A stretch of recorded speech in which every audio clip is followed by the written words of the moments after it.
বড় একটা হাঁস নিয়ে এসেছে। বৃষ্টির দিনে মেয়েটা বায়না ধরেছে হাঁসের মাংস দিয়ে খিচুড়ি খাবে। কার বাড়িতে আজ হাঁসের মাংস দিয়ে খিচুড়ি রান্না হচ্ছে? এই নাও তোমার থালা, হাঁসের মাংসটা বেশ কষিয়ে রেঁধেছি গো। উফ দাদা, হাঁসের মাংসের যা গন্ধ ছেড়েছে না।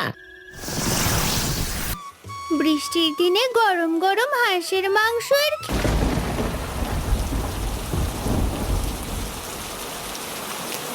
বিক্রেতা ভাই, এই সাদা হাঁসটার দাম কত রাখবে আজ? বৃষ্টির দিনে মেয়েটা বায়না ধরেছে হাঁসের মাংস দিয়ে খিচুড়ি খাবে। এটার দাম 700 টাকা পড়বে হারান্দা। বৃষ্টির দিনে হাঁসের মাংসের চাহিদা বেশি তো, তাই একটু দাম চড়া গো। বলেন কি বিক্রেতা ভাই, দাম তো অনেক বেশি চাইছেন, তাই একটু কমানো যায় না? এমনিতেই মুষলধারে বৃষ্টির মধ্যে কোনো খদ্দের নেই বাজারে, একটু কমিয়ে রাখো না। তা ঠিক বলেছ, কিন্তু আমার কেনা বেশি। এই হাঁসটার মাংস খুব স্বাদ হবে, নিয়ে যাও, একদম 600 টাকা রাখবো। আর কমাতে বলো না দাদা। আচ্ছা ঠিক আছে, ওই দামে আমাকে হাঁসটা দাও। মেয়ের আবদার বলে কথা, দাম বেশি হলেও আমি কিনে নিয়ে যাই।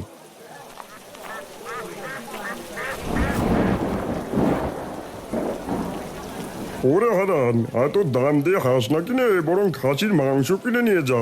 খাসির মাংসের খিচুড়ি খেতে আরো বেশি মজা হয়। আপনি ঠিকই বলেছেন পরিমল কাকা, কিন্তু আমার কাছে তো খাসি কেনার মতো টাকা নেই। তাছাড়া আমার মেয়েটা হাঁসের মাংসই খেতে চেয়েছে। তাও ঠিক বলেছিস, যে যার যেটা পছন্দ। হ্যাঁ, তবে ইদানিং হাঁসের যে দাম যা বেড়েছে না, হ্যাঁ, খাসির চেয়ে কোনো অংশে করে কম না। একদম ঠিক কথা কাকা, হাঁসের দামও এখন আকাশচুম্বী। আজ সারাদিন কাজ করে যা টাকা রোজগার করেছি, তা দিয়েই হাঁসটা কিনলাম। যাই গো কাকা।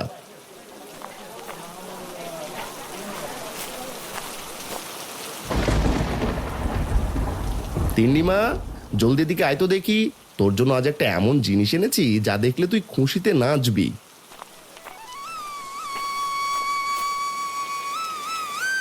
বাবা, তুমি এসে গেছো? আমার জন্য কি এনেছো? জলদি দেখাও, আমার যে তর সইছে না। আগে বল দেখি, তুই আজ সকালে কি খেতে চেয়েছিলি?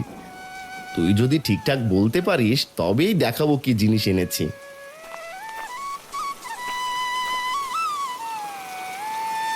আহা গো, মেয়েটাকে আর বেশি আহ্লাদ দিও না তো। যা এনেছো জলদি দেখাও দেখি। এই দেখ তোর প্রিয় হাঁস। আজ রাতে এই বাড়ির সবার হাঁসের মাংস দিয়ে খিচুড়ি খাওয়া হবে রে। ও মা গো, বাবা সত্যি সত্যি বড় একটা হাঁস নিয়ে এসেছে। মা, তুমি একদম দেরি না করে এখনই খিচুড়ি রাঁধতে বসো। এই মেয়ের তো দেখি শুধু খাই খাই স্বভাব। দাঁড়াও বাপু, আগে হাঁসটা কাটি, মশলা বাটি, তারপর তো উনুনে হাঁড়ি চড়বে। বৃষ্টির দিনে গরম গরম হাঁসের মাংস আর খিচুড়ি, উফ মা, বিশ্বাস করো, এটা খেতে হবে একদম সেরা।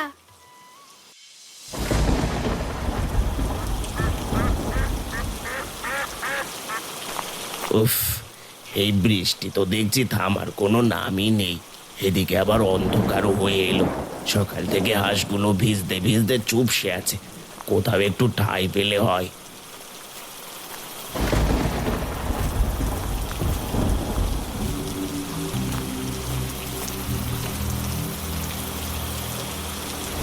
ও ভাই, এই তুফান আর বৃষ্টির মধ্যে মাথায় হাঁসের ঝুড়ি নিয়ে কোথায় যাচ্ছ? এমন ভাবে ভিজলে তো অসুখ করবে। কি আর করবো দাদা, আমি অনেক দূরের গ্রামের লোক, হাটে হাঁস বিক্রি করতে এসেছিলাম। এখন ফিরতি পথে বৃষ্টির তোরে আটকে গেছে। এই ফাঁকা রাস্তায় তো কোথাও কোনো আশ্রয়ের জায়গা দেখছি না। এই গদাইদা, এই দেখেছো ঝুড়িতে অনেকগুলো হৃষ্টপুষ্ট হাঁস আছে।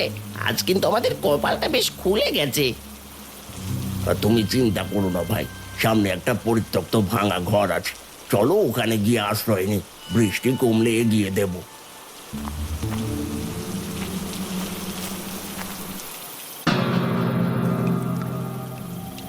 ওরে বাবা, এই ঘর তো একেবারে জরাজীর্ণ, যে কোনো সময় ভেঙে পড়তে পারে।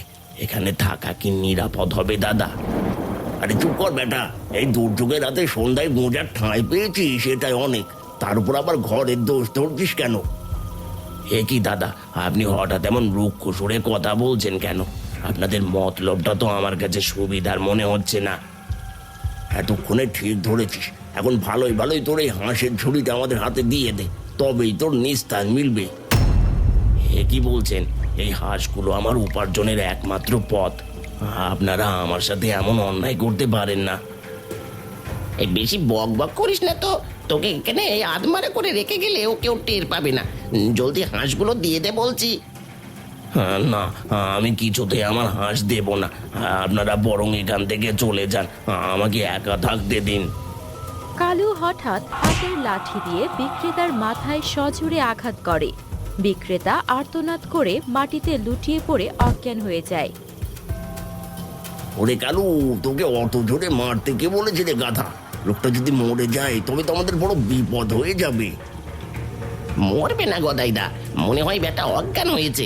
এখন বৃষ্টি বাড়ার আগে এই চলো হাঁসগুলো নিয়ে এখান থেকে দ্রুত চম্পট দিই। ও মা, কি দারুণ গন্ধ ছড়িয়েছে চারদিকে, এখনই খিচুড়ি খেতে মন চাইছে। সবুর কর মা, একটু সবুর কর। তোর দেখা দেখি আমারও জিভে জল চলে এসেছে, কিন্তু মাংসটা আর একটু কষানো হলেই নামিয়ে নেব। হাঁসের মাংস বলে কথা। তোমাদেরই কি শুধু খেতে মন চাই নাকি? আমার বুঝি খেতে ইচ্ছে করছে না। হাই হাই, এই বৃষ্টিতে হাঁসের মাংসের খিচুড়ি, উফ!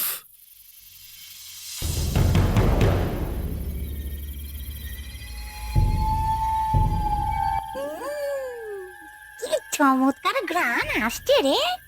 কার বাড়িতে আজ হাঁসের মাংস দিয়ে খিচুড়ি রান্না হচ্ছে? আমার তো জিভ দিয়ে জল পড়ছে।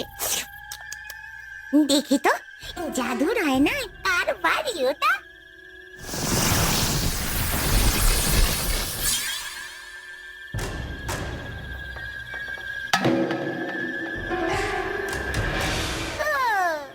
এ তো হারানের বউ মালতী রান্না করছে। না না না না না, আরে লোভ সামলানো যাচ্ছে না। লোভ সামলাতে না পেরে শাকচুন্নি হারানদের জানালার কাছে এসে দাঁড়ালো এবং জানালার ফাঁক দিয়ে লম্বা হাত ঢুকিয়ে দিল। ও মা গো, এ কি? জানালার ফাঁক দিয়ে এত লম্বা হাত কার ঢুকেছে? ওগো, শুনছো? শিগগির এসো।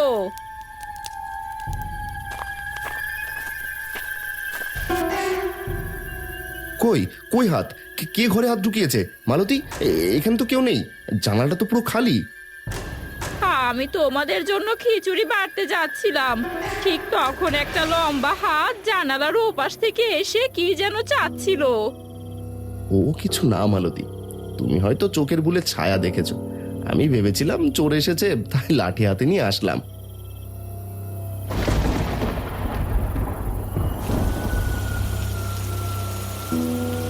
এই যা, এটা আবারও বৃষ্টি নামলো। যাক যাক, এইভাবে হাত বাড়িয়ে খাবার চুরি করা যাবে না। তার চেয়ে বরং মালতীর মায়ের রূপ ধরে ওদের ঘরে গিয়ে বসি, তাহলে পেট ভরে খেতে পারবো।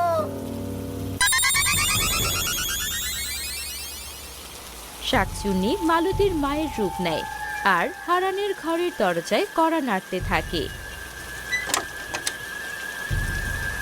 ও মা, জলদি দেখে যাও কে এসেছে। আমাদের বাড়িতে দিদা এসেছে এই বৃষ্টিতে ভিজতে ভিজতে। কি বলছিস তিন্নি? এই ঝড় জলের রাতে মা কোত্থেকে আসবে? ও মা, তাই তো। মা, তুমি এই রাতে একা একা? আর বলিস না মা, আসার পথে মাঝ রাস্তায় গাড়িটা উল্টে গেল, সব মালপত্র রাস্তায় ছিটকে পড়েছে, তাই খালি হাতেই চলে আসতে হলো। আচ্ছা দিদা, তুমি একদম চিন্তা করো না, এসো ভেতরে এসো। মা হাঁসের মাংস দিয়ে দারুণ খিচুড়ি রেঁধেছে, আমরা সবাই মিলে খাবো। ওরে তিন্নি, দে মা, জলদি খেতে দে। আমার পেটে একদম আগুন জ্বলছে, খুব খিদে পেয়েছে আমার।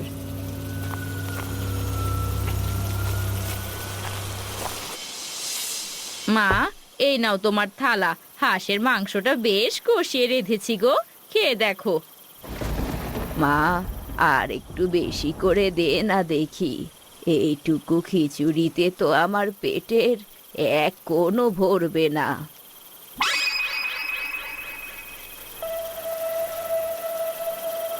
হাঁড়িতে তো আর এক দানাও খিচুড়ি নেই মা।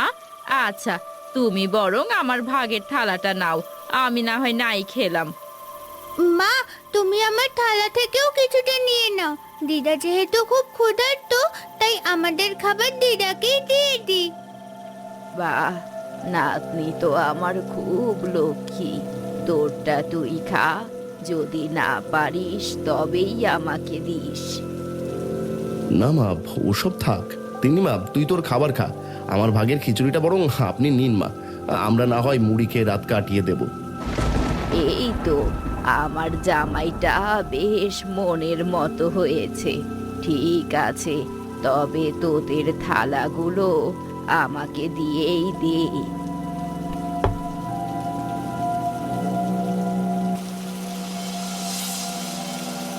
মালতী, তোমার মায়ের ব্যবহার কেমন যেন অন্যরকম লাগছে না? মানুষ তো হঠাৎ এমন পেটুক হয়ে যায় না। হ্যাঁ গো, আমারও মনের ভেতর কেমন যেন খটকা লাগছে। মায়ের এমন আচরণ তো আগে কখনো দেখিনি। দেখা যাক কি হয়।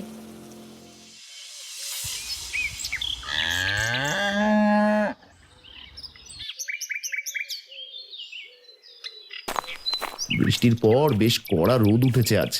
অনেকটা পথ হেঁটে শরীরটা আর চলছে না, মাথাটাও কেমন ঝিমঝিম করছে। এই জঙ্গলের পথ ধরি।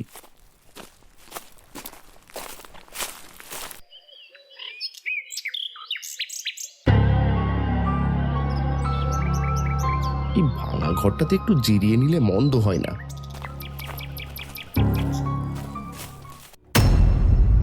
এ কি, মাটিতে কে পড়ে আছে? ও দাদা, চোখ মেলুন, জল দিতে হবে। হ্যাঁ, আমি আমি হাঁস বিক্রেতা। অন্য গ্রাম থেকে হাঁস নিয়ে আসছিলাম। কাল রাতে বড় বিপদ হয়েছিল আমার।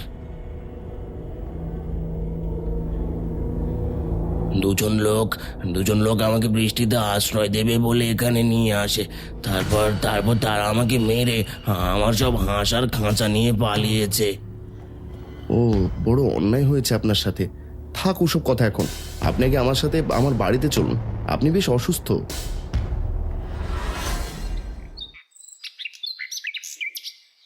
বাবা, তুমি আজ এত তাড়াতাড়ি ফিরে এলে যে? আর তোমার সাথে উনি কে বাবা? সব বলছি মা, আগে ওনাকে ঘরের ভিতরে নিয়ে যেতে দে। লোকটা বড় বিপদে পড়েছে। ওগো, কোথা থেকে এই লোকটাকে আনলে? আর ওনার মাথায় তো অনেক বড় আঘাত পেয়েছে। আর বলো না মালতী, পথেই লোকটাকে অজ্ঞান অবস্থায় পেলাম। ওনাকে মেরে সব হাঁস লুট করে নিয়ে গেছে। এ কি বিপদ! আপনি বিছানায় শুয়ে থাকুন দাদা, আমি পট্টি আর জল আনছি। ওগো, তুমি ওনার মাথাটা বেঁধে দাও। জঙ্গলে আবার কোন নতুন শাকচুন্নি এলো যে মানুষকে আধমরা করে হাঁস নিয়ে যাচ্ছে? আমার তো ভাগ কমে যাবে। যাই হোক, আমাকে এখন ভালো মানুষের অভিনয় করে যেতে হবে। এই বাড়িতে থাকলে অন্তত ভালো ভালো খাবার তো পাবো। বাবা হারান, তুই খুব ভালো কাজ করেছিস। মানুষের বিপদে মানুষের পাশে দাঁড়ানোই তো আসল ধর্ম। ওফ দাদা, হাসির মাংসের যা গন্ধ ছেড়েছে না, আমার তো এখনই জিভে জল এসেছে গো। জিভে জল তো আসবেই রে কালু। হাঁসের মাংস বলে কথা। চুরি করা মাল হলে ওর স্বাদ কিন্তু হবে রাজকীয়। এক হাঁড়ি হাঁসের মাংস।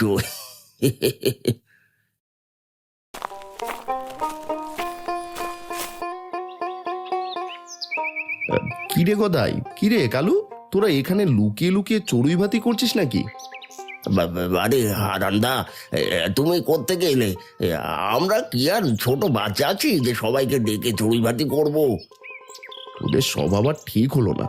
তার যা গন্ধ পাচ্ছি, সত্যি করে বলতো কি রান্না করছিস তোরা? হারান দাদা, তোমাকে এত কিছু জানতে হবে না, তুমি নিজের কাছে যাও তো বাপু, আমাকে বিরক্ত করো না। হাঁসের মাংস রান্না করছি দাদা। এখন হয়েছে তো, এবার আমাদের একটু শান্তিতে থাকতে দাও।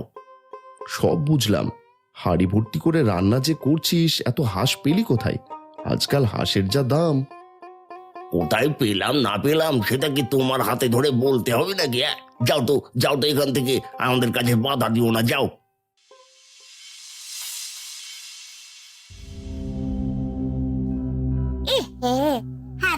বাড়ির হাঁসের মাংস তো সব শেষ হয়ে গেল। মালতী তো আর নতুন করে হাঁস রাঁধছে না। এখন আমি কি খাই? না, এইভাবে তো আর বসে থাকা যায় না। খাবার আমাকেই খুঁজে বের করতে হবে। আয় না, বলতো দেখি কার বাড়িতে এখন টাটকা হাঁস আছে?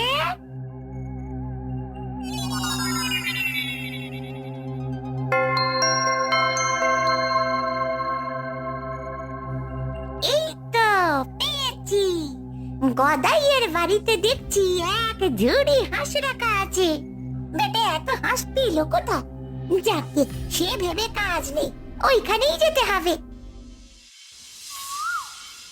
বাড়ির উঠোনে লতা কাজ করছে। অদৃশ্য শাকচুন্নি হাঁসের খাঁচা তুলে নিতে শুরু করে। খাঁচাটি শূন্যে ভাসতে থাকে।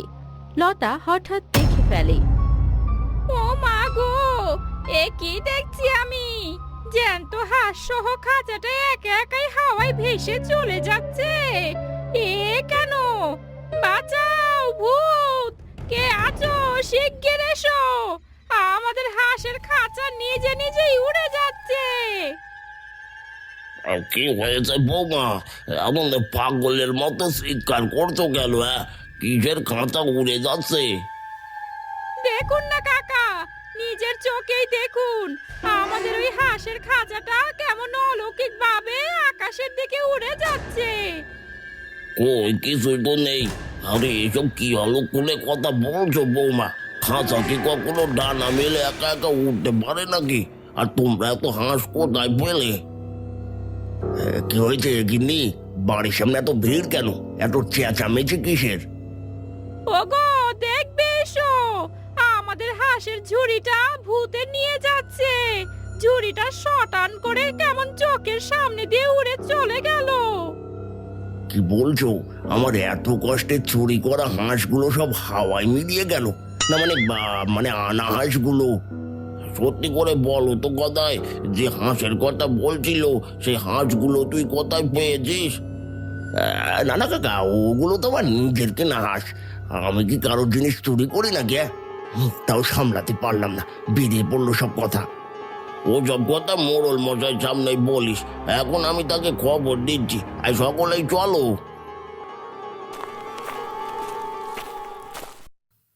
একটু সাবধানে কথা বলতে পারলে না? সবার সামনে আমার চুরির কথাটা ফাঁস করে দিলে, এখন কি হবে? আমি চুরির কথা কখন বললাম? আর আমি তো মিথ্যে বলিনি গো, নিজের চোখে যা দেখেছি তাই বলেছি। খাঁচাটা তো সত্যি সত্যি হাওয়ায় উড়ে গেল।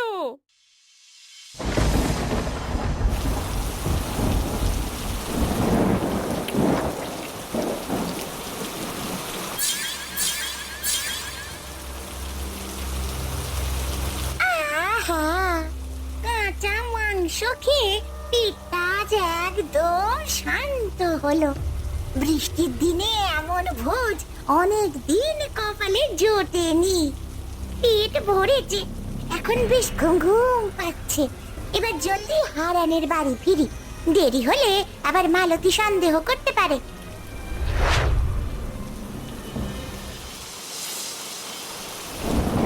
মা, তুমি এতক্ষণ কোথায় ছিলে?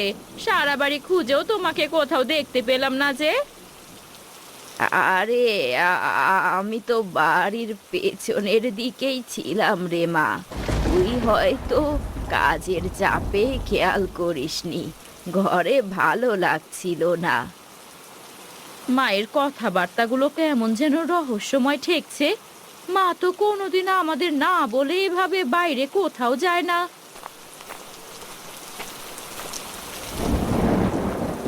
দিদি, আপনাদের সেবায় আমি এখন অনেকটা সুস্থ। এবার আমি আমার নিজের গ্রামে ফিরে যেতে চাই। বাইরে আবার বৃষ্টি শুরু হয়েছে, দিন গড়িয়ে এলো। আজ রাতটা থেকে কাল সকালে না হয় যেতেন।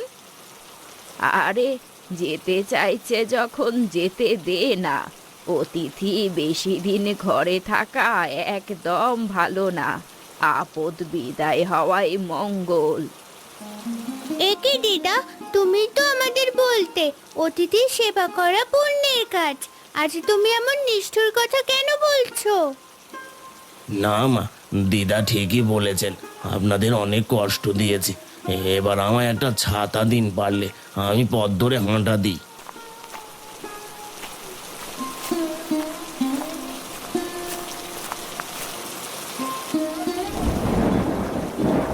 এই নিন কাকা ছাতা, সাবধানে যাবেন আর সময় সুযোগ পেলে আমাদের বাড়িতে আবার আসবেন কিন্তু।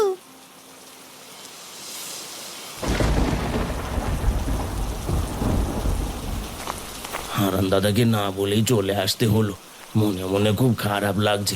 আশা করি উনি আমার পরিস্থিতি বুঝতে পারবেন।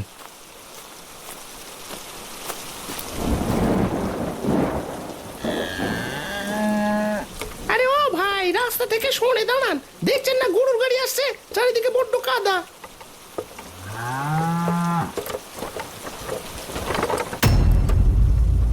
হে কি, গাড়িতে ওটা কে বসে? উনি তো হারান দাদার শাশুড়ি মা, তাই তো দেখছি। কিন্তু উনি এখানে কি করে? ওনাকে তো একটু আগেই হারান দাদার বাড়িতে দেখে এলাম। না না, নির্ঘাত কোনো ঝামেলা আছে, আমাকে পিছু নিতে হবে। হাঁস বিক্রেতা গরু গাড়ির পিছু নিতে থাকে। হারানের বাড়ির সামনে গরুর গাড়ি থামে। সন্ধ্যা হয়ে এসেছে। বাইরে গরুর ডাক শুনে তিন্নি বাইরে বেরিয়ে আসে। মা, জলদি বাইরে এসে দেখো, গরুর গাড়িতে করে কে যেন আমাদের বাড়িতে এসেছে। হে কি দিদা, তুমি আবার নতুন করে কোত্থেকে এলে?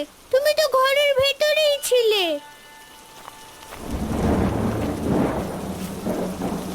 আরে মা, তুমি এখানে? তুমি তো 3 দিন ধরে আমাদের বাড়িতেই আছো, তবে আবার নতুন করে গাড়ি করে কিভাবে এলে?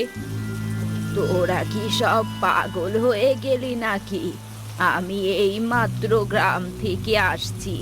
তিন্নি হাঁসের মাংস খেতে চেয়েছিল বলে 2টো হাঁস আর কিছু আনাজ নিয়ে এলাম। তবে আমাদের ঘরে যে 3 দিন ধরে তোমার রূপ ধরে আছে, সে কে মা? সে কি তবে কোনো মায়াবিনী? কই দেখি তো কে সে আমার রূপ ধরে তোদের সাথে ছলনা করছে। চল, আয় ঘরে আয়। বলছিলাম না কোথাও ঘাবলা আছে, এখন হারান দাদা আসুক, দেখি কি হয়। এই সর্বনাশ, আসলে বুড়ি তো এসে হাজির হয়েছে। এখন এখান থেকে চম্পট না দিলে নির্ঘাত ধরা পড়ে যাব। এখনই পালাই। কই রে মালতী, এখানে তো কেউ নেই। তোরা কি সবাই মিলে আমার সাথে মজা করছিস নাকি? না গো দিদা, মা একদম সত্যি বলছে। আমরা নিজের চোখে দেখেছি তুমি 3 দিন ধরে আমাদের সাথে আছো। এ কি, বাইরে গরুর গাড়ি যেতে দেখলাম, কে এসেছে মালতী? আমি এসেছি বাবা হারান, তিন্নির জন্য 2টো হাঁস নিয়ে এলাম। কিন্তু তোমরা সবাই দেখি আজব কথা বলছো। আমি নাকি আরো 3 দিন আগে থেকেই আছি এই বাড়িতে। মা, আপনি তো 3 দিন ধরে আমাদের সাথেই আছেন, তিন্নির সাথে হাঁসের মাংসের খিচুড়ি খেলেন, সবই ভুলে গেলেন? না হারান দাদা, তিন্নি ঠিকই বলেছে।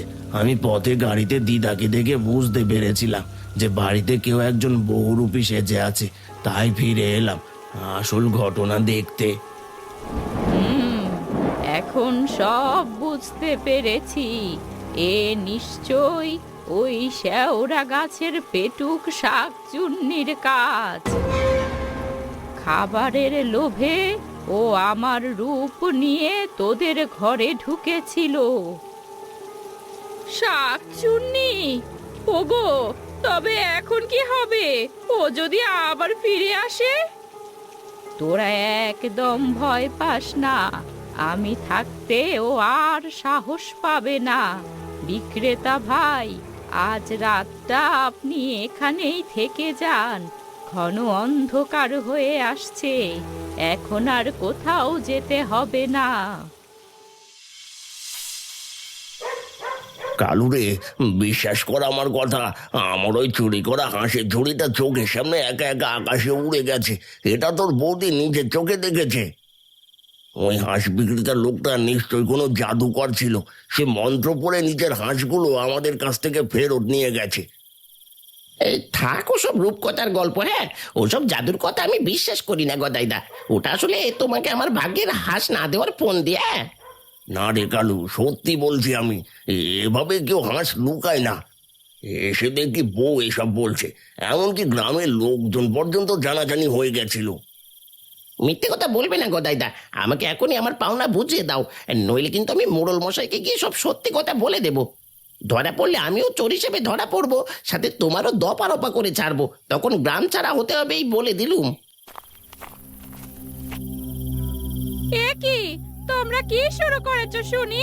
তোমাদের এই সব নোংরা চুরির জন্য তো গ্রামে মুখ দেখানো দায় হয়ে পড়েছে। সেদিন বুড়ো কাকা আড়ি পেতে সব শুনে গেছে। আজ পাড়ার সবাই ওই চুরির ঘটনা নিয়ে কানাঘুষো করছে, আর তুমি কি না চোর কালুকে এই ঘরে তুলেছো? ওভাবে চুরির অপবাদ দেবে না বৌদি, আমি একা চোর? তোমার স্বামীও তো চুরি করেছে। এত কথা এখন বলতে পারবো না। তুমি এখন এখান থেকে বিদায় হও তো। বাড়ির বউ হয়ে বলছি, তোমার মতো চোরকে এই ঘরে ঠাঁই দেব না। ওসব বলবে না, ওসব বললে হবে না বৌদি। আমার ভাগ্যের হাঁস আর টাকা না পাওয়া পর্যন্ত আমি এই বাড়ি ছাড়ছি না। কালু, তুই কিন্তু বেশি বাড়াবাড়ি করছিস। তুই এখন যা এখান থেকে, পরিস্থিতি খুবই গরম। আমি পরে তোর ভাগ ঠিক মতো তোর হাতে পৌঁছে দিয়ে আসবো। ঠিক আছে, তোমার উপর বিশ্বাস করে আজ যাচ্ছি, কিন্তু সাবধান, আমার ভাগ না পেলে আজ যা বললাম তা কিন্তু সত্যি সত্যি করে ফেলবো। বাইরে ঝমঝম করে বৃষ্টি পড়ছে। মালতীর মা উনুনে খিচুড়ি আর হাঁসের মাংস রান্না করছেন। রান্নার সুগন্ধে চারদিক মম করছে। জানালাটা ইচ্ছে করেই খুলে রেখেছেন। মা, জানালাটা মেরে দিলে কেমন হয়? বাইরে তো বৃষ্টি পড়ছে, ঘরে ঠান্ডা হাওয়া আসছে। এটুকু হাওয়ায় কিচ্ছু হবে না। আর যদি ভূতের ভয় করিস তবে আমার পাশে বস। আমি থাকতে কোনো ভূতের সাধ্য নেই ঘরের কাছে আসে। আহ, কি চমৎকার গন্ধ! লোভ আর সামলাতে পারছি না। এবার হাত বাড়িয়ে খাবারটা চেয়েই দেখি, না দিলে পরে অন্য ব্যবস্থা হবে।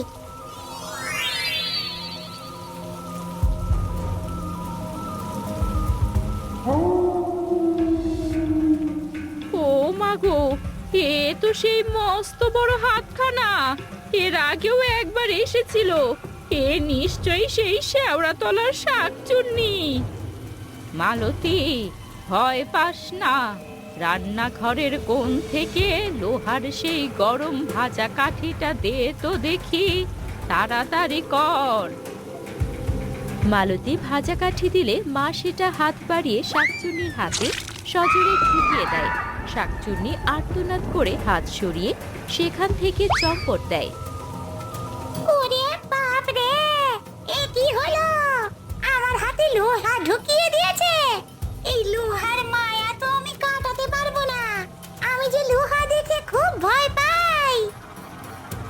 এই শাকচুন্নি, অনেক ছলনা হয়েছে। এবার এখনই আসল রূপে আমার সামনে আয় বলছি। মা, আমায় মাফ করে দেন। আমি শুধু মাংস আর খিচুড়ির লোভে আপনার রূপ ধরে এসেছিলাম, অন্য কোনো মতলব ছিল না। লোভ করা ভালো, কিন্তু জানিস না এ ঘরে ছোট বাচ্চা আছে। তোর ওই লম্বা হাত দেখে তিন্নি যদি ভয় পেত তবে কি হতো? বিশ্বাস করুন মা, আমি কারো কোনো ক্ষতি করিনি। কাউকে ভয় দেখানোর ইচ্ছাও আমার ছিল না। আমি শুধু ভালো মন্দ খেতে চেয়েছিলাম। তুই যখন কারো ক্ষতি করিসনি, আমরাও তোর কোনো ক্ষতি করব না। মালতী, এক থালা গরম খিচুড়ি আর মাংস দে তো ওকে।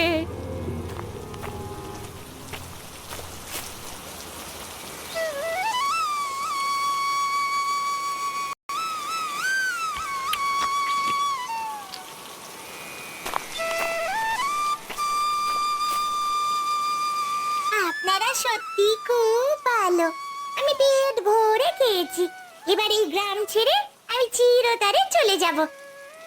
তা যাওয়ার আগে আপনাদের জন্য কি কোনো উপকার করতে পারি? এটা শুধু বলুন। আপনাদের মনে কোনো অপূর্ণ ইচ্ছে আছে? আমাদের জন্য কিছু লাগবে না, কিন্তু ওই অসহায় হাঁস বিক্রেতাকে যারা আধমরা করে তার সব লুট করেছে তাদের সাজা হওয়া দরকার। আমি জানি তারা কারা। ওই শয়তান গদাই আর কালু চোরই এই কাজ করেছে। দাঁড়ান, আমি এখনই ওদের ধরে আনছি।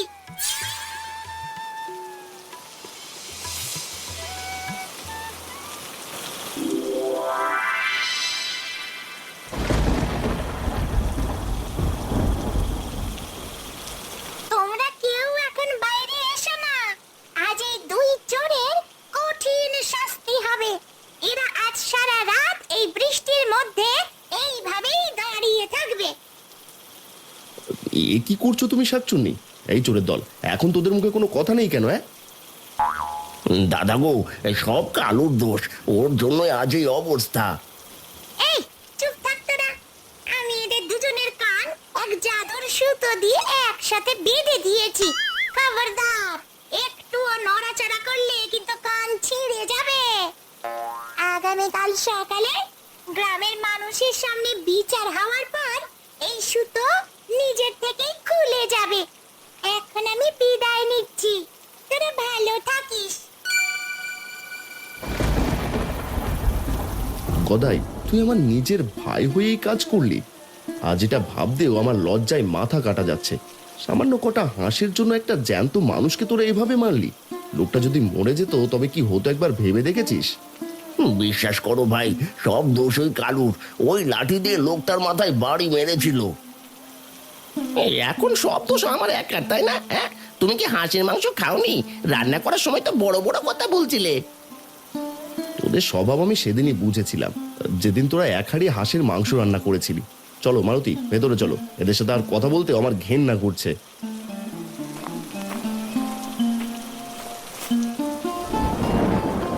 সেই কাল রাত অন্ধকার আর বৃষ্টিতে ভিজে কাঁপতে কাঁপতে গদাই আর কালু কান বাঁধা অবস্থায় মূর্তির মতো দাঁড়িয়ে রইল।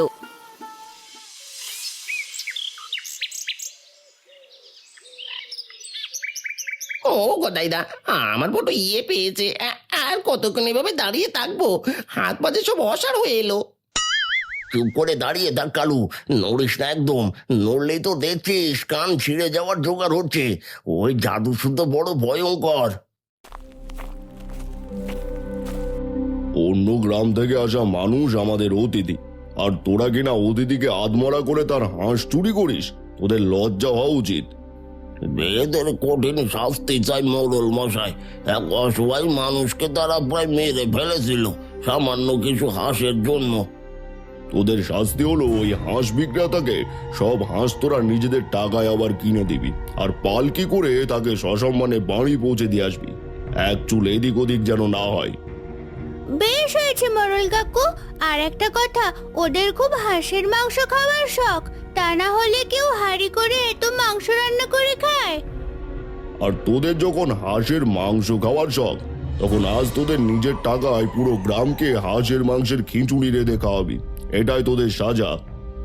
বাহ, বেশ বিচার হয়েছে মোড়ল মশাই। যাক, এই অচিলায় বৃষ্টির দিনে জম্পেশ এক ভোজ হবে আমাদের। হাঁসের মাংসের খিচুড়ি, আহা হা হা। এতদিন তো শাকচুন্নি দিদার সাথে খিচুড়ি খেয়েছি, এবার আমার আসল দিদার সাথে খিচুড়ি খাবো। আর রাঁধুনি হবে আমাদের গদাই কাকু আর কালু কাকু। তখনই অলৌকিকভাবে গদাই আর কালুর কান থেকে সেই জাদুর সুতো খুলে গেল। তারা মুক্তি পেয়েই মাথা নিচু করে গ্রামের মাঠের দিকে চলল ভোজের আয়োজন করতে।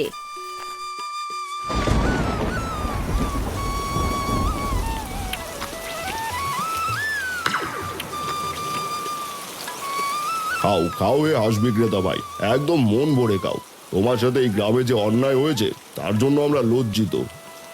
না না মোড়ল মশাই, আপনি ওসব বলবেন না। আপনার সুষ্ঠু বিচারে আর হারান দাদার ভালোবাসায় আমি সত্যি খুব খুশি হয়েছি। শুধু মোড়ল জেঠুর কথা বললে হবে কাকা, আমাদের সেই শাকচুন্নি দিদার কথা বলবে না? সে না থাকলে তো চোরই ধরা পড়তো না। একদম ঠিক বলেছিস মা, শাকচুন্নি না থাকলে আজ আমরা এভাবে শান্তিতে বসেই হাঁসের মাংসের খিচুড়ি খেতে পারতাম না। খা খা, তোরা সবাই মিলে আনন্দ করে খা। আমি তো আগেই হাঁড়ি থেকে এক থালা খিচুড়ি সরিয়ে নিয়ে এসেছি।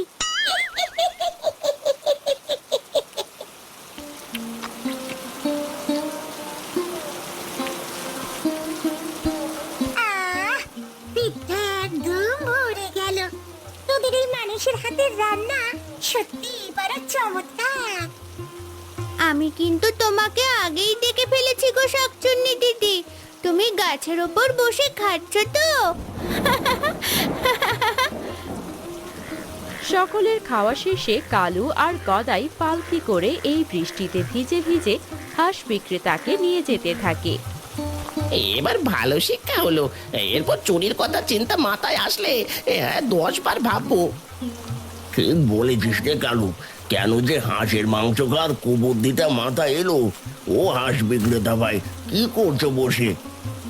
যে স্বাদের খিচুড়ি রান্না হয়েছে গো, আমি এক থালা সাথে নিয়ে নিয়েছিলাম, তাই খাচ্ছি।